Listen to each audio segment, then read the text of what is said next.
Growing up part Taiwanese, my mother always told me two things. Always finish your food, and we are not Chinese. And it's clear that many Taiwanese people feel the same way. They're not Chinese, they're Taiwanese. And Yi from 2000 grapples with this struggle for identity, visualizing Taiwan in a quickly globalizing world and how Taiwan fits into this jigsaw puzzle of nations. But what is being Chinese like? The World from 2004 offers a perspective that critiques China's mainstream more than it pervades a sense of national identity.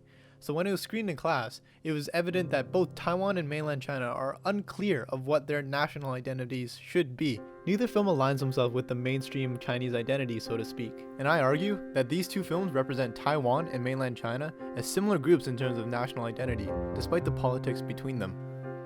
Historically though, Taiwan and China have been at odds due to multiple different governments and ideologies throughout the years. Taiwan's newest government, the Democratic Progressive Party, flat out rejects the idea of Chinese unification overall and any historical policy. Effectively, Taiwan hasn't had a cohesive history with the mainland since 1949. But Yifeng Bias argues in her article to first analyze these regions' own struggles before dealing with the transnational.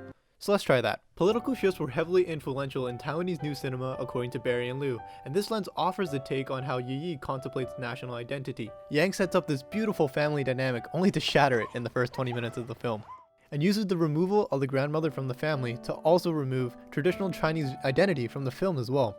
And as Junya predicts in her article, this helps Yang with, quote, understanding the modern Taiwanese experience. The narrative starts off in this traditional Chinese red, which quickly spirals into the mundane Taiwanese everyday life after the grandmother falls ill.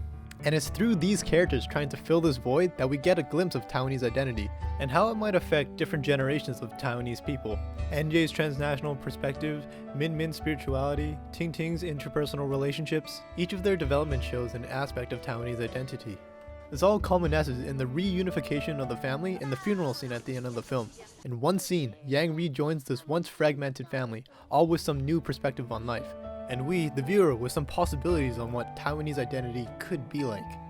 Yang, who spends the film practically unaffected by the outside world, and thus perhaps the most Taiwanese, finally speaks to his late grandmother. The gathering of this ensemble allows Yang to represent multiple generations of Taiwanese, freeing themselves of tradition, and with the latest generation taking the lead and sending off traditional Chinese identity.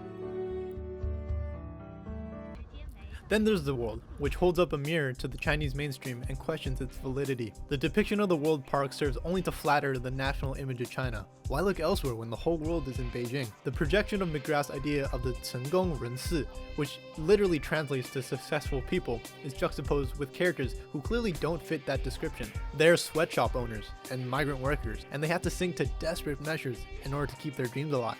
The world isn't interested in the minority that's able to make it big, but rather the people who don't. This scene between Tao and Yu carries the intention of the whole film.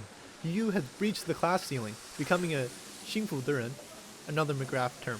But the camera sticks to Tao, who represents the marginalized lower class. What I find most interesting is that 幸福的人 literally translates to happy people, which perhaps shows how twisted the mainstream really is. Where these two meet is in their dissatisfaction. Both Yang and Zhang use slow cinema aesthetics to dwell on the changing times, but neither comes to a conclusive answer as to best move forward. Both of these films do pivot themselves differently on the global scale as well as the local one, but are similar in their discontent for their position. Yi situates Taiwan in a place of uncertainty, making steps abroad but confused and ultimately unaffected locally. The world presents mainland China as fragmented, projecting a status on the global scale but hiding a corrupt underbelly at home.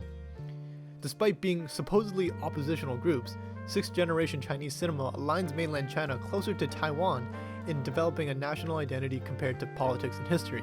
Regardless of the geopolitical climate between Taiwan and China, Yang and Zhang illustrate that the subjects within the nation are ultimately misrepresented or have no identity, resulting in the same dissatisfaction. But where does that leave us? As Yifeng Bias points out, it is critical not to ignore the people within the nation before moving towards transnational discourses, and while both films heed this caution, Yi presents Taiwan as a more suitable candidate for transnationalism compared to mainland China. However, is Yang being too optimistic? Despite Zhangke's clear observation on the current state of mainland China, the political reality is that China maintains soft power over Taiwan. In future studies, it'd be interesting to see if Taiwanese new cinema has openly addressed the tensions between these nations, and this all leads me to question if Taiwanese new cinema will ever leave this contemplative realm.